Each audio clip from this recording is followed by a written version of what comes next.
মাত্র কয়েকশো টাকার একটি ডেভেলপমেন্ট বোর্ড দিয়ে কি রোবট, অটোমেশন ডিভাইস, ইউএসবি টুল, এমনকি ডিআইওয়াই অসিলোস্কোপ পর্যন্ত তৈরি করা সম্ভব? আজকের ভিডিওতে আমরা দেখব OID RP24T core development board, যা রাসবেরি পাই পিকোর একটি শক্তিশালী এবং কম খরচের বিকল্প।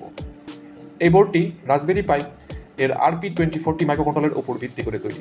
এতে রয়েছে dual core arm cortex M0 plus processor, যার সর্বোচ্চ ক্লক স্পিড 133 মেগাহার্টজ।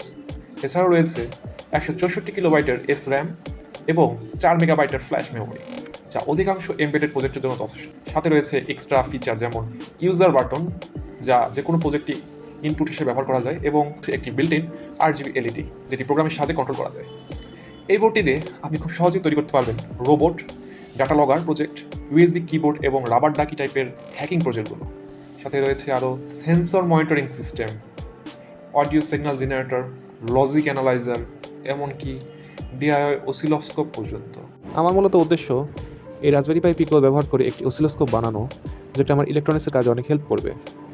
তো আপনার সাথেই থাকুন, আমি এই সিরিজের আরও অনেকগুলো ভিডিও আনবো, কীভাবে শুরু থেকে শুরু করা যায়।